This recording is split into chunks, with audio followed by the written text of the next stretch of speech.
I came home from church on a Sunday morning and my key didn't fit my own front door. That was how I found out.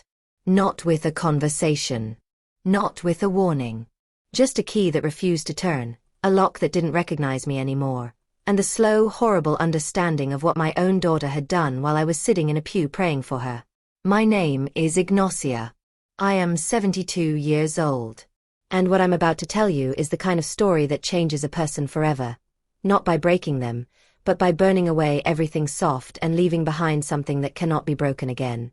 Let me take you back to that morning. The wind was blowing hard when I left Massachusetts. One of those dry, biting winds that gets into your throat and makes your eyes water. I pulled my coat tighter and walked back down Alamo Street the way I had walked it 1,000 times before. My Bible pressed against my chest, my rosary tucked in my coat pocket, my mind still on Father Domion's sermon about the betrayal of Judas. Strange, I thought then, how betrayal always seems like something that happens to other people. I had lived alone in that house for years and I had never been afraid of it. I had built it myself. Not metaphorically, literally, with money I earned sewing other people's clothes until my fingers went numb, selling empanadas in the plaza on weekends, counting coins under a lamp at midnight. When my husband left, he took nothing that mattered because nothing that mattered had come from him. Everything in that house, every tile, every beam, every rosebush in the garden, was mine. I had paid for it in blood and sleep and silence. As I turned the corner onto my street, I noticed something strange. The curtains in my front window were wrong. Those curtains, embroidered with silk thread I had chosen myself, were gone. In their place, metal blinds. Gray, cold, institutional. The kind of blinds you see in offices, not homes. I stopped walking. Then I looked at my front gate, and I saw it. A new lock. Bright gold, shiny, without a single scratch. Sitting there in the middle of my old iron gate like an intruder who had made themselves comfortable. My hand shook as I reached for my keys. The key didn't enter. I tried again, harder, twisting my wrist. The metal rejected me. I pulled off my glasses and looked more closely at the cylinder, thinking I had imagined it. But no. This lock had never seen my key. This lock had been installed while I was at 8 o'clock Mass, by someone who knew exactly when I would be gone. I knocked. I called out. I said my daughter's name, Maricela, loud enough that Dona Gertrudis across the street pulled her curtain aside and looked. The house answered me with silence. The absolute hollow silence of a place that has been emptied and sealed. My phone was in my bag. I dialed with fingers that felt like they belonged to someone else. 1 ring. 2. 3. She answered on the 4th ring. Mama. Her voice was tight. Behind her, road noise, wind, music in the distance. She was already gone. She had been gone long enough to be somewhere else entirely. Maricela, I said, and I kept my voice as steady as I could, the way you hold a full cup to keep it from spilling. I'm outside. The key doesn't work. I think someone changed the lock. I changed it, she said. Just like that. No softening. No breath of hesitation. What? I changed it this morning, early, before you left for Massachusetts. Mama, listen to me. This is my house, I said. The words came out barely above a whisper. Maricela, this is my house. It was your house. Her voice shifted into something practiced. Clipped. The voice of someone delivering a decision, not having a conversation. I sold it. I signed the papers yesterday. The power of attorney you gave me last year, when you were in the hospital, I used it. The buyer was in a hurry. The money has already transferred. The world stopped. The power of attorney. I remembered that paper. 14 months ago, I was in the hospital with pneumonia so severe I could taste blood when I coughed. Maricela had come in with a blue folder and a worried smile.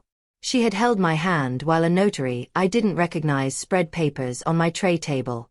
She said it was so she could collect my pension, pay the utilities, keep things running while I was too sick to leave my bed. The letters on the page had blurred and danced in the fluorescent light. I trusted her. She was my daughter. I signed. My things, I managed to say. My furniture. The portrait of your grandmother. It's all in a storage unit. Don't worry.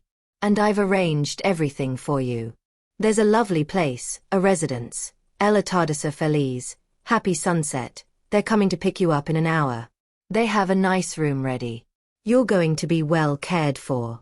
I remember hearing laughter in the background. Not her laughter. Other voices. Party voices.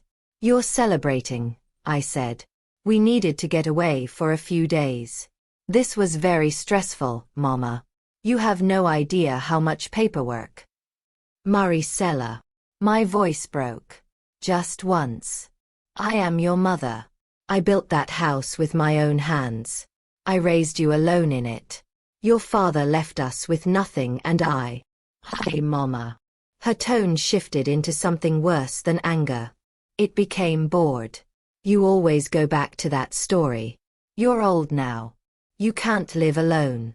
The pipes are old, the roof needs work. We made the best decision. Don't make a scene out there. The neighbors are watching.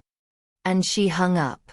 I stood on the sidewalk outside my own sealed house with my Bible in my hand and looked up at the sky. It was gray and windy and completely indifferent.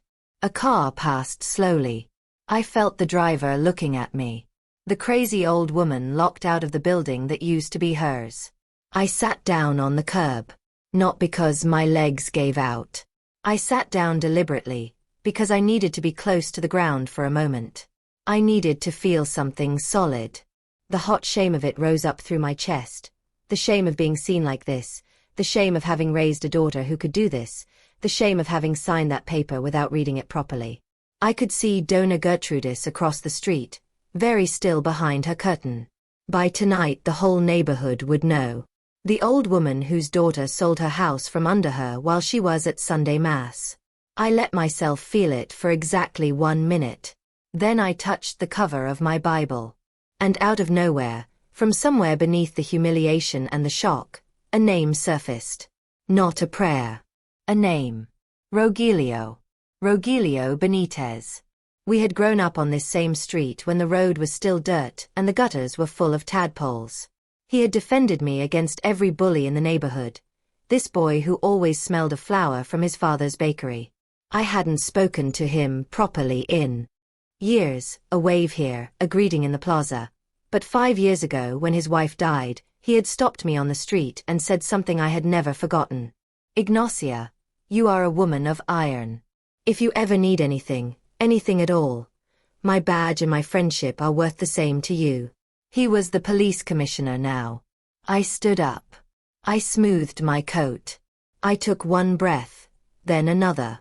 The first shock was dissolving, and in the place it left behind, something else was filling in. Something dry and hot and old. The same fury I had felt the day my husband raised his hand at me and I pointed at the door and told him to walk through it and never come back. That woman, the fighter, the builder, the one who started from nothing and made something. She had been sleeping inside me for a long time. Maricela had just kicked her awake. I dialed the police station. A young officer answered, bored and slow. I asked for Commissioner Benitez. I told him it was Ignacia Morales and that if he didn't come personally, I was going to do something desperate. There was shuffling, muffled voices, the scrape of a chair. Then Rogelio's voice. Deep, rough, unmistakable. Ignacia. What happened? I'm sitting on the sidewalk outside my house, I said. My daughter changed the lock while I was at Massachusetts. She says she sold the property. She's having me taken to a nursing home. A pause. Then a word I won't repeat, the kind of word a man only says when he has truly been shocked. Rogelio was not a man who shocked easily. Don't move, he said. I'm coming with the patrol car. I hung up. And then I did something that surprised me. I stopped feeling ashamed. The shame just left. Like a coat sliding off my shoulders. What replaced it was heat. The heat of a woman who has just understood exactly what has been done to her, and who has decided that it will not stand. Maricela thought I was a docile old woman who would wait patiently on the curb for the nursing home van to collect her. She thought the power of attorney was a blank check for my erasure. She had forgotten something fundamental about the woman who had raised her. She had forgotten that the same hands that had soothed her fevers and sewn her prom dresses had also, 30 years ago, reconstructed an entire life from nothing. Those hands remembered how to fight. When Rogelio's patrol car turned the corner, I stood up, smoothed my skirt, and straightened my back. I was not going to receive justice sitting on the ground. He came toward me with the steady walk of an old oak in a windstorm, unhurried, immovable. He didn't look at me with pity, and I loved him for it. He looked at me the way a general surveys the damage after a battle. Assessing. Planning. He examined the lock. He examined the gate. Then he looked at me and said simply, "This is assault, Ignacia. Civil or criminal. We can force this open right now. You have residence rights. Your address is on your identification." "No," I said. "Not yet." He raised an eyebrow. "Take me to the station. I want coffee. I want to look at the registry. And I want you to call the old notary Valenzuela." He smiled slowly. "Get in." At the station, in Rogelio's small office that smelled of old files and the photograph of his late wife, I told him everything. The hospital. The blue folder. The notary I hadn't recognized. He listened without interrupting, taking notes in a small leather book, asking precise questions about language and dates. He poured me black coffee in a tin cup. I burned my lips on the first sip but felt the heat all the way down, and it steadied me. Then he picked up the phone and called Valenzuela. I watched his face while he listened. I watched his thick eyebrows rise. I watched something shift in his expression, from concern into something that looked, very slowly, like satisfaction. He said, "Are you sure, Valenzuela?" And then, "God above." And then, "I owe you a dinner, old friend." He hung up. He looked at me. He hit the desk with his palm, and for the first time that morning, he laughed. "Ignacia," he said, "you have a guardian angel. Or you had a very clever lawyer when you got divorced." "What?" He leaned forward. "Valenzuela found everything in the digital registry. The deed to your house. And the power of attorney Maricela had you sign." He paused. "The power is broad. It does include property transactions. Maricela had the legal authority to sell." The ground opened under me again. "But," he said, raising one finger, "she missed something. She and the buyers both missed something. When your divorce was settled 30 years ago, the judge awarded you the house as compensation. Your lawyer, God rest him, included a clause to protect you from any future maneuvers by your ex-husband. A clause that nobody thought to read before rushing through this sale." He turned his notepad toward me and pointed at 2 words he had written there. Usufructo vitalicio. Lifetime usufruct. The word hit me like sunlight after a long dark room. I remembered, dimly, the lawyer explaining this to me decades ago. He had said, "This is your insurance, Ignacia. It means the house can change hands on paper, but no one can take your right to live in it. Not ever. Not as long as you breathe." I had forgotten. Years of life, of ordinary problems, of raising Maricela, of worrying about other things. I had buried it completely under everything else. "What does that mean for the buyers?" I asked, though I already suspected. Rogelio leaned back in his chair. "It means Maricela sold them the walls and the roof. But she could not sell them the right to occupy it. That right belongs to you until you die. The new owners cannot enter, cannot renovate, cannot resell the property for any meaningful purpose, while you are alive and living there. And," he added with a gleam in his eye, "they absolutely did not know this when they bought. They ran a sloppy title search because they got a cheap price and didn't look carefully enough." I sat very still. The mathematics of it arranged themselves in my mind, clean and merciless. Maricela had already spent part of the money. She had gone to the beach to celebrate. She believed she had sold me along with the house, tidied me away into a room at the Happy Sunset residence, and closed the chapter. She had no idea that the chapter she had just opened was going to swallow her whole. Rogelio, I said quietly. I don't want you to call anyone yet. Don't notify the buyers. Don't call Valenzuela back with instructions. Don't do anything. He frowned. What are you thinking? I'm thinking that Maricela believes she has one. If I tell her about the usufruct now, she'll find a way to manage it.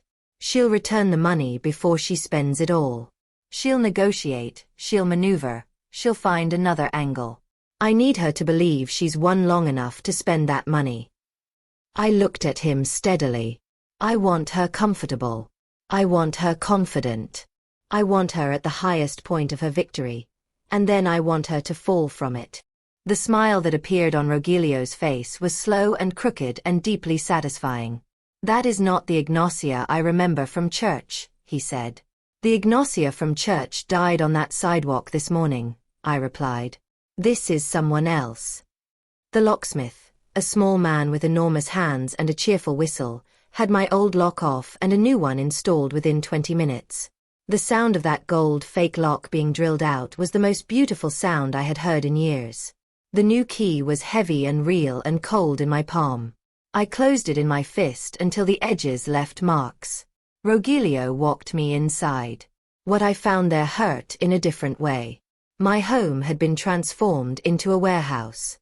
Boxes stacked to the ceiling, labeled in Maricela's hurried handwriting. One box said donation. One said for sale. One said trash. I went to the one marked trash and opened it. Inside, thrown in like waste, were my photograph albums. Her baby pictures. My parents' wedding portrait. The letters my father sent from the north when I was a child, written in his careful schoolboy handwriting. My sewing box. The old cookie tin where I kept the needles and threads that had built her future. My hands shook. But I did not cry. I placed the albums on the table. I put the sewing box on the shelf where it belonged. I plugged in the refrigerator and listened to the motor come back to life with a sound like a heartbeat restarting. I sent Rogelio home with my thanks and the promise that I would call him if anything happened. Then I called Maricela. She answered quickly, which told me the nursing home had already reported my refusal. Her voice had an edge of irritation she was trying to hide.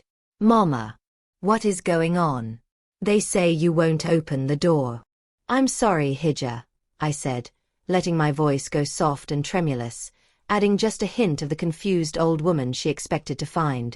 I was frightened. Those men were very large. I just wanted to say goodbye to the house properly. It's still raining. I'm cold. A pause. I could hear her processing it, deciding. Fine, she said, a little impatient but mostly relieved. One night. Stay there tonight. But tomorrow at 9, you be ready on that sidewalk. The nursing home van is coming at 9 sharp. And don't touch anything. All those boxes are inventory. Thank you, Hija, I murmured. Thank you. I put the phone down. And my face changed completely. The trembling old woman dissolved. My spine straightened. My jaw set. I looked at my reflection in the dark kitchen window, and I didn't see an elderly woman who had been humiliated. I saw someone who was about to make the most precise move of her life. I spent that evening carefully. I moved certain boxes to block convenient pathways. I found my old portable radio, turned it to a bolero station, and let the music fill the corners of the house, pushing out the smell of cardboard and cruelty. I swept the entrance clean of muddy footprints. I read the usufruct clause 3 more times by lamplight, memorizing its exact language until the words were carved into my memory. Then I made my bed with my good winter sheets, the flannel ones, stretching every wrinkle out flat, the way you prepare a room for a guest you want to honor. I slept surprisingly well. In the morning I rose before dawn, bathed in cold water because the heater was off, and dressed in my best suit. Gray pearl, fitted jacket and skirt, the kind I wore to important weddings and important funerals. Light makeup to cover the shadows under my eyes. My pearl earrings, the ones Maricela always called dated. My hair pulled back in a firm, elegant knot. I did not look like a woman about to be evicted. I looked like the owner of the property receiving visitors. At 9 o'clock precisely, the nursing home van passed. They honked. They rang the bell.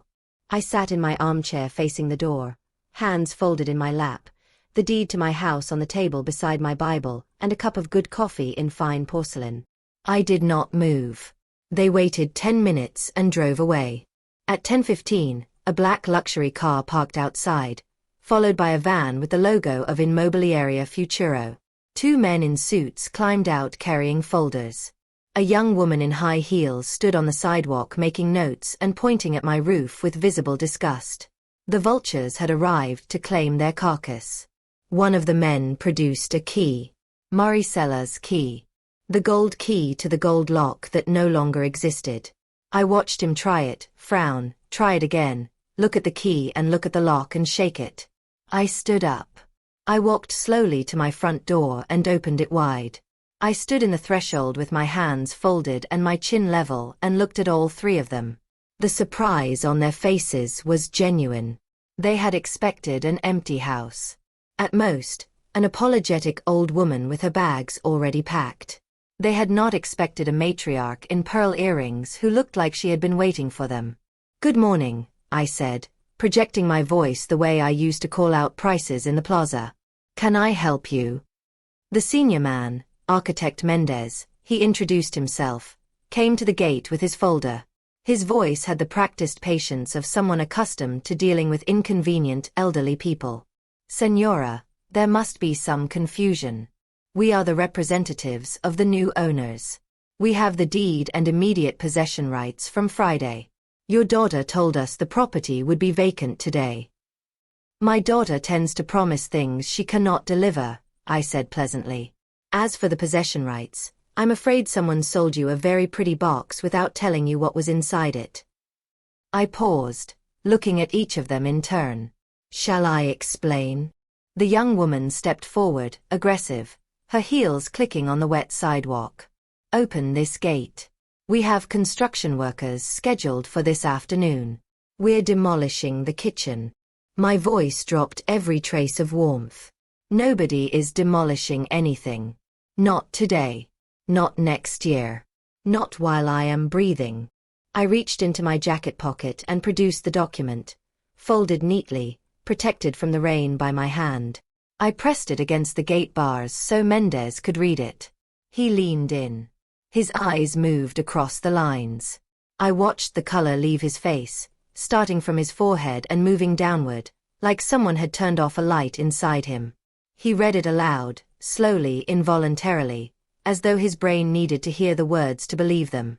Lifetime usufruct in favor of the former spouse. He turned to his colleague. He turned back to me. He ran his hand across his mouth. "You should call my daughter," I said quietly. "Tell her to come. Tell her to bring the money.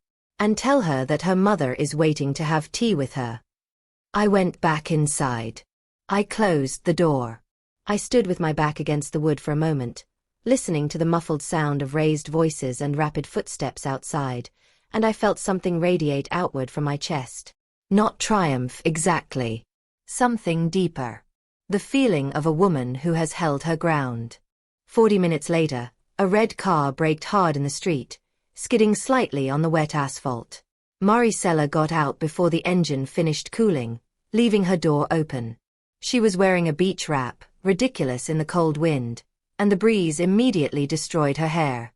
Her face was red, not from sun, but from a rage so total it had bypassed fury and become something primal.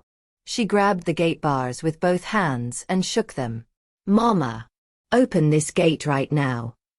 I let her shout. I took a breath. I straightened my jacket. And then I walked slowly to the front door, opened it, and stood in the archway between the garden and the house. Separated from her by a second iron gate, 5 meters of garden, and a lifetime of decisions. "You don't need to shout, Maricela," I said. "The neighbors have ears." Who cares about the neighbors? She screamed. You changed the lock again? Are you completely out of your mind? I am going to be sued because of you. These people, she gestured wildly at Mendez, who stood at a careful distance watching the scene. They're going to take everything I have. Mendez stepped closer, his voice barely controlled. Señora Maricela, you guaranteed us vacant possession. You guaranteed us immediate occupancy. You failed to disclose a registered encumbrance on the title. That is fraud. We want the full purchase price returned, plus 20% penalty for breach of contract. In 48 hours. If not, criminal charges. Maricela wheeled on him, her voice flipping into a sudden, desperate sweetness. Don't pay attention to my mother, she's very attached to the house. She gets confused sometimes. It's a little, you know, she circled her finger near her temple. She's not fully, at her age. The word landed before I could catch it. Senile. She called me senile. To save her own money. She reduced 72 years of clear-headed, hard-won life to a finger gesture and an apologetic shrug, as though I were furniture that didn't cooperate. That was the moment. Right there. Whatever small ember of maternal mercy I had been keeping warm inside my chest, she put it out with that gesture. I walked to the gate. I stood very close to it, close enough that she could see my eyes clearly through the bars. Look at me, I said. My voice came from somewhere I hadn't visited in years. Look at me, Maricela, and tell me to my face that I am senile. Say it. Look at my eyes and say it. She tried. She couldn't do it. For just a second, the ambitious woman with the beach wrap and the empty accounts disappeared, and I saw the little girl who used to press her face against my nightgown during thunderstorms. But she was gone almost immediately, replaced by someone I didn't fully recognize.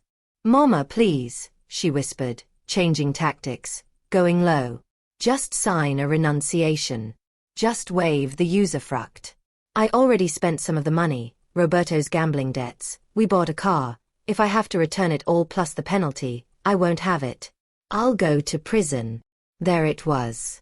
The truth, finally, arriving too late to change anything. The money she had taken from my life, from 50 years of needles and thread and cold mornings and dignified poverty, had gone to a gambling habit I hadn't known about and a car that was already sitting in an impound lot somewhere. Rogelio's patrol car turned the corner at that moment. Silent, no siren, just the blue and red lights rotating slowly in the grey morning air. He parked behind Maricela's open-doored car and climbed out with the unhurried authority of a man who has seen everything and is surprised by nothing. Maricela, he said simply. Rogelio, she said. Then quickly, tell her to open the gate. Tell her she can't do this. He shook his head. Slowly, sadly. You sold the bare property, Maricela. You forgot the usufruct. Your mother has the right to live here until she dies. That right is hers legally and absolutely. But the buyers should have read the title more carefully, he said without judgment. That's a matter between you and them. Mendez didn't wait for more. He grabbed Maricela by the arm with the cold grip of a man protecting a business interest. My office. Now. You're going to settle this today. Mama, say something, she cried as they walked her toward the van. Tell him you'll leave. Tell him you waive it. Tell him anything. Maricela, I said, and she turned. I told you a long time ago. I was leaving this house feet first. Nothing has changed. The van pulled away. The gate was empty. The street was quiet again. Rogelio came to stand beside the gate on the outside. He looked at me through the iron bars with something that was not quite a smile and not quite grief. Are you all right, Ignacia? No, I said honestly. Watching your child fall is the worst pain there is. But if I had caught her again, if I had signed the paper and made it go away, she would have fallen eventually anyway. Only from higher. And she wouldn't have known how to land. He nodded. He understood. In the weeks that followed, I learned what happened to her. Rogelio told me piece by piece over afternoon coffee. She had to sell the new car.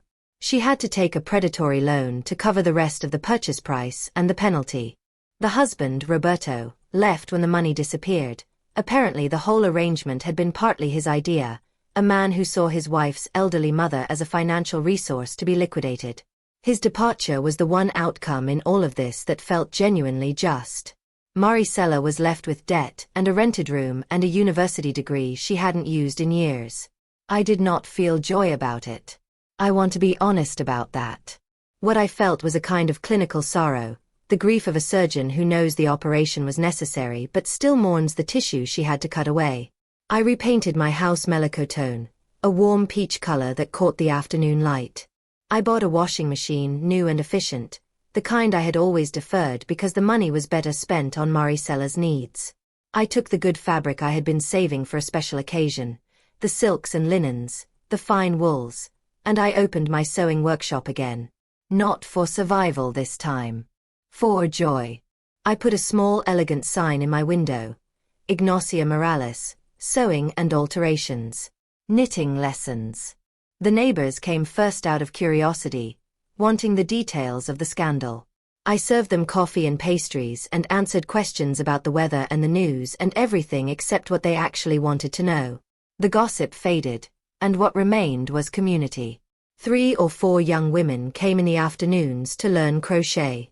The click of needles and the sound of laughter took possession of the rooms that had been full of cardboard and cruelty, and I watched the house become itself again. Rogelio retired from the commissariat that winter. He began appearing at my door in plaid shirts and a short-brimmed hat instead of his uniform, with the excuse of checking whether the new lock was holding. We planted the back garden together. He dug, I planted. One afternoon, without preamble or ceremony, he took my hand across the garden table. His palm was rough and warm. "I don't know if this is youth," he said, looking at the rose canes we had staked into the January earth. "But it's good company. And at our age, good company is worth more than everything else combined." We didn't need declarations. Love, at 72, is not fireworks. It's the warmth of someone on the other side of the kitchen in the morning. It's a shared silence that doesn't ask to be filled. Rogelio became my companion, my witness, the person who sat beside me on the porch watching the world pass and laughing quietly at it. 6 months after the Sunday of the lock, Maricela appeared at my door. She arrived on foot, the bus, I found out later. She wore plain clothes. She had lost weight, and the shadows under her eyes were deep. The arrogance was gone entirely. What stood in its place was a woman I had never met before, because this woman had been through something real and come out the other side of it without anyone to catch her. She brought a chocolate cake. She didn't ask for anything. We talked about ordinary things. The neighborhood. The weather. A television program we had both apparently been watching. When she stood to leave, she looked around at the repainted walls, the fresh curtains, the flowers in the vase on the table, and she said quietly, "The house looks beautiful, Mama." "It always was beautiful," I said. "It just needed to be looked at with love instead of numbers." She didn't come in again that day. But she came back, slowly, at intervals, the way a plant comes back after a hard frost. Not the same as before, not as lush, but alive. The relationship between us was different now. No longer mother and child. Not in the way it had been. We were 2 women who had injured each other and were learning, cautiously, how to be in the same room without bleeding on each other. I did not give her money. I fed her when she came and I listened when she spoke, and I offered nothing more than that. She was working at an accounting firm, earning her own living, paying her debts by installment. I was not her safety net. I was not her ATM. I was her mother, and a mother, I had finally understood, is not the same thing as an endless source of rescue. Now I sit at my desk by the window on autumn afternoons and watch the leaves fall on the street where I've lived my whole life. The same street where I sat on the curb with a Bible in my lap, believing my life was over. I am 73 now. My knees ache in damp weather. I need reading glasses to thread a needle. But my name is on the deed of this house. My money is in my own purse. My conscience is quiet. I think sometimes about two Latin words on a faded legal document. Usufructo vitalicio. Lifetime right to occupy. The phrase sounds cold when you read it. Contractual, bureaucratic, distant. But for me those words mean something else entirely. They mean that a woman's life, her presence, her decades of work and sacrifice, have value that cannot simply be transferred. That you cannot sell a person along with their four walls. That the ground beneath the feet of a woman who built something from nothing belongs to her in a way that no piece of paper can undo. I want to say this to every woman who is told she's too old. To every woman who has signed documents she didn't fully understand because she trusted the person handing her the pen. To every woman who has been made to feel like a problem to be managed rather than a life to be honored. Your house is yours. Your story is yours.